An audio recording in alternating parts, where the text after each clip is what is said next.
Hello. Today I want to talk about the systems versus willpower debate. This is a topic that I've been seeing covered a lot on YouTube recently, in the context of resisting temptation. And so today I'm going to break down what each of these things means, why they're important for resisting temptation, as well as my opinion on this issue and why I believe that way. So, first, let's cover what the difference is. So, having systems in place basically means that you are avoiding the temptation entirely. So, for example, let's say you are really addicted to cookies, right? Or sugar or junk food of any kind. Having a system in place means molding your environment to avoid the temptation in that environment. So, for example, that could mean throwing away the junk food so that it's no longer in your home. That would be considered a system. Deleting the TikTok app from your phone, that would be considered a system. Basically, distancing yourself from the temptation as much as possible to minimize your likelihood of indulgence, right? Because if you're locked in like a jail cell with no access to technology whatsoever, it is literally physically impossible for you to go and scroll, right? That's kind of the idea with systems. If I don't have my phone, if I literally can't access my phone, then I can't scroll, and therefore I don't have the temptation. So that's the sort of systems mentality. With willpower, the mentality is you have the temptation in front of you. You don't change much about your environment at all. In some extreme cases, you do. But with willpower, the idea is we're focused less on the environment and more about ourselves internally. So when we have a temptation in our mind, such as, for example, indulging in junk food or scrolling on social media. By the way, check out my book. I have guides on how to quit social media, video games, junk food, etc. Anyways, so when you're exercising willpower, you basically have that temptation right in front of you, and you are still resisting it just from the sheer force of your mind. You can sit there with your favorite sugary treat in front of you, and you can still not eat it. Whereas this person who relies on systems basically says, no, I don't even want to have the donut in front of me. Let me just completely remove it from my environment. So let's cover this whole debate. Why do we feel like one side is better than the other? Specifically, I've seen a lot of arguments recently for the systems side of the debate, basically saying that willpower is overrated, willpower isn't important, and that as long as you have the right systems in place, that's all that matters, and that actually using willpower can be destructive and counterproductive. Now, I'm going to break down all of these arguments and go over why some of them may not be valid and why I still believe that using willpower is the best way to combat addiction. So, let's go through the arguments for systems. First of all, you're less likely to indulge in the temptation because there's greater friction in accessing that temptation. And this is absolutely true. This is the entire point of having a system in the first place.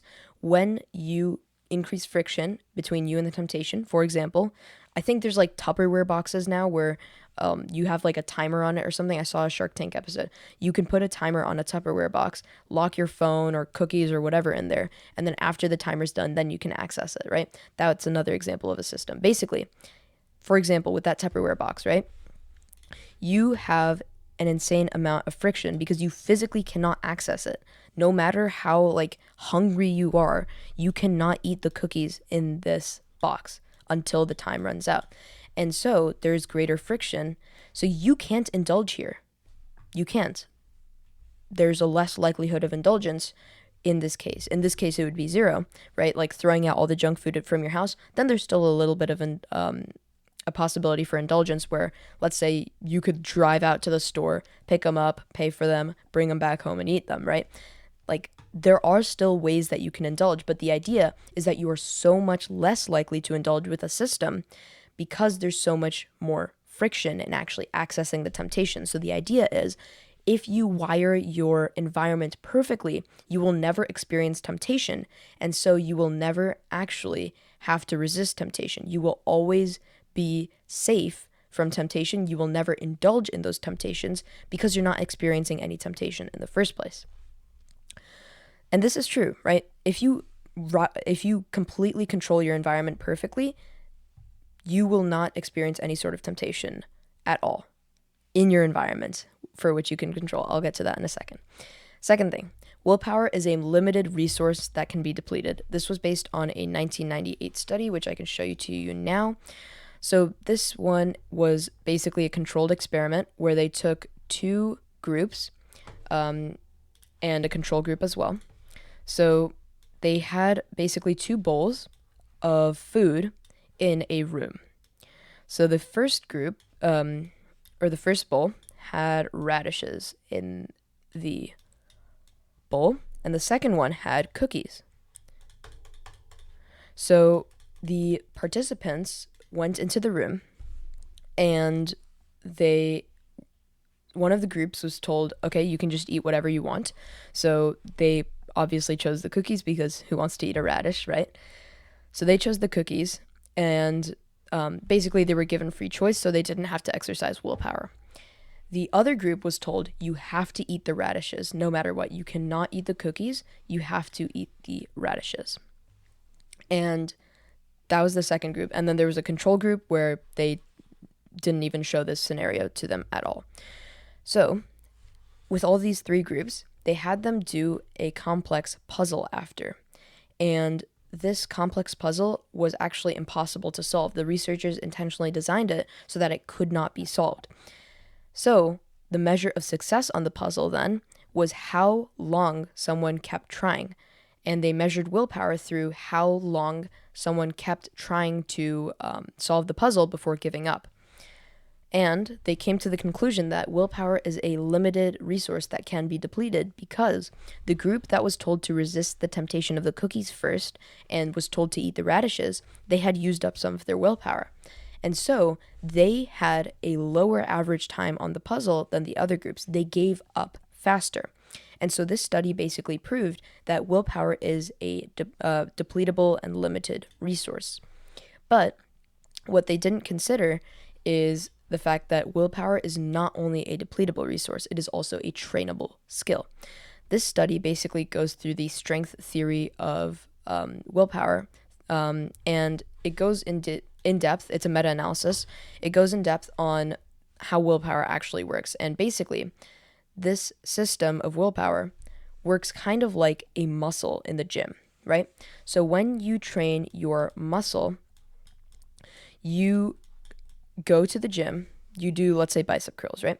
So you're doing bicep curls and your bicep gets tired, right? You're doing curls and the bicep gets tired, it loses its energy, and eventually you're not able to do any more curls. Great. You're depleting your bicep of energy. Then you rest for a couple days. And after a couple days, when you go back into the gym to do bicep curls again, you are stronger than you were before, right? You improve your strength. And this is exactly how willpower works. It is true. Willpower does get depleted in the short term. That was the problem with this study. It only measured willpower in the short term with the radishes and then the puzzle. But it failed to consider how willpower can build up over time in the long term, and that's what that second study goes in depth on. So that second study basically states that willpower is like a muscle. Just like you train a muscle in the gym, and sure, it gets tired, it gets depleted, the same way your willpower gets depleted in the short term.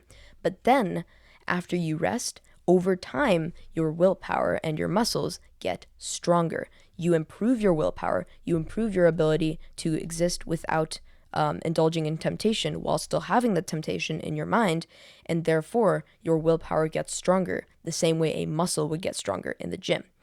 And therefore, this is not a valid argument about willpower being a limited resource. The idea for the whole systems argument is that if willpower is a limited resource, then we should conserve our willpower as much as possible because it's a limited resource, so we should conserve it for when we really, really need it. And that is why these people put systems in place so that they don't experience any sort of temptation or discomfort whatsoever. And so, I'm just conserving my willpower for later. That would be like an athlete sitting on the couch all day to conserve their energy because, I have to conserve my energy for the big game. And, muscles are like limited and they get tired and my heart can get tired and then I'll start breathing harder and then I'll get tired and like, of course not, right? Those kinds of athletes are never going to do well because they're not actually training. You get better by training, by adapting. And willpower is the exact same way. If you hide away from your temptations, you're never training against them. You're like the athlete who sits on a couch, tries to, become a great athlete without actually training. Without training your willpower, you will never build it up. You will have this extremely low level of willpower because you're never willing to go out and train it. You're in this sort of mindset that, oh my gosh, it's a limited resource and I need to conserve it and it can't be depleted. But the truth is, you can deplete it and it will build itself back up stronger and stronger and stronger, and you can train your willpower just like you train a muscle. So this argument is entirely false. Willpower can be depleted, but it can also be built up over time, which makes it, in the context of this argument, saying that we should have systems to avoid all temptation. That is actually not a valid argument in this case, because having systems to reduce temptation is like sitting on the couch and trying to be an athlete. So, next argument. People who are better at resisting temptation experience fewer temptations in the first place. And this was a Hoffman paper in 2012. I believe it is this one. Okay, so this paper basically goes on willpower from a self-reported perspective. So they had these participants self-report their level of self-control as well as the amount of temptation they experience in their daily life.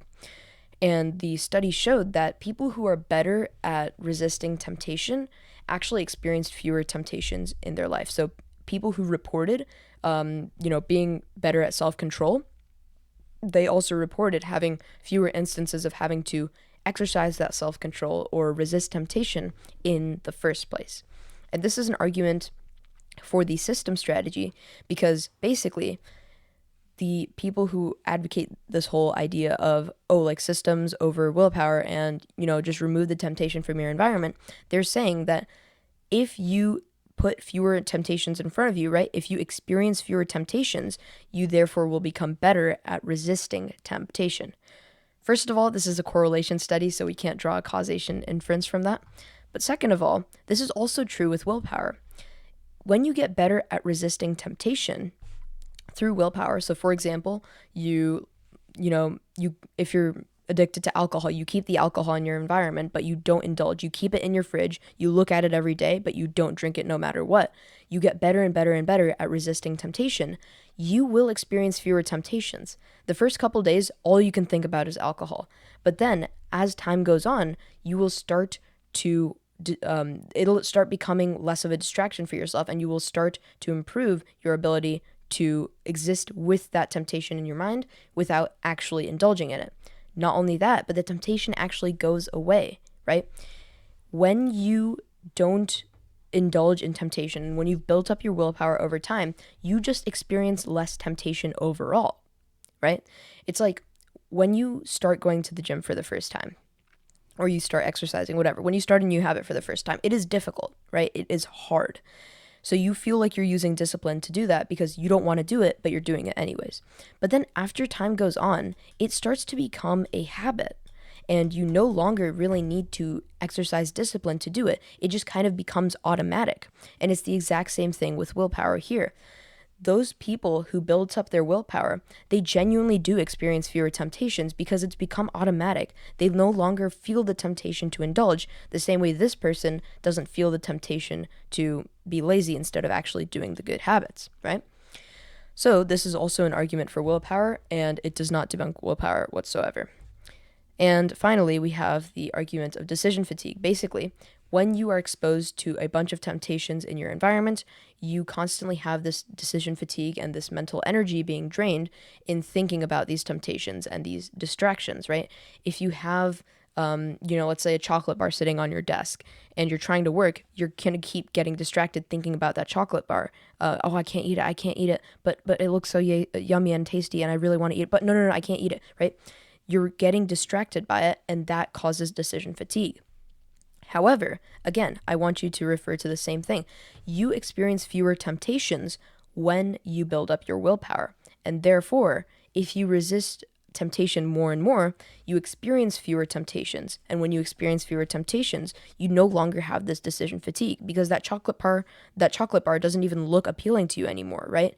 You no longer experience that same level of temptation, and so you don't have that level of decision fatigue anymore about like, oh, like should I eat it? Should I eat it? Should I not eat it? Like, you're not thinking about it anymore because it's not even tempting.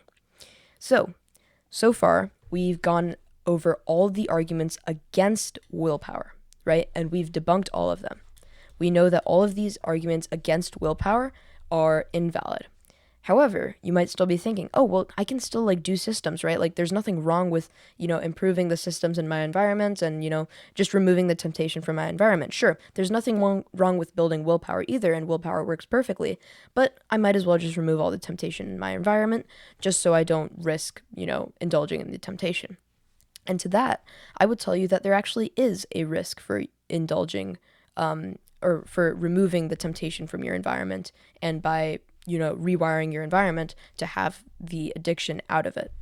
And that is the fact that you do not control your environment 100% of the time. If you want to be the kind of person who sits at home all day and, oh yeah, I control everything here, and there's no sugary foods in my house, so I'll never eat sugar food. And, I don't have TikTok on my phone, so I'll never watch TikTok. And I don't even own a video game console or PC, so I'll never play video games. And you just sit here hiding from the temptations, hiding from the world, showing yourself that you are not strong enough to take on the world. You're instead hiding from it in your own house. If you're that kind of person, are you really going to ever see personal growth? You're just hiding, right? The person who actually sees personal growth is the person who takes on these enemies almost, right? These addictions, these modern day addictions, they fight them and they win. They overcome their addictions. The problem is, you will undoubtedly, even if you remove all temptation from your environment, you will undoubtedly become eventually in an environment in which you do not have control. You will go traveling to a new country. You will be in a hotel room, and there will be so much temptation, right? There might be sugary snacks in the mini fridge in the hotel room. You could be going out and, oh no, there's a bakery right there. And, oh, there's a TV in the hotel room, but I removed my TV at home, so I don't actually know how to resist the temptation, and it's right there. And I just have to indulge. I have to do it. Travel. Social events is another great example, right? If you're going over to a friend's house, again, you do not control the environment there. They do. So if they offer you a sugary treat, you have not trained against that, right? You are like the athlete who has sat on the couch all this time, and now that the time for the big game has come, you haven't trained at all, and so you can't resist it. You are bound to eat that donut or that brownie or that cookie that your friend gives you, right? When you do not train up your willpower, and when you just try to hide away from all these temptations, that can work when you're in your environment. But the problem is, you are not always in your environment. You will undoubtedly come across new environments in which you do not have control.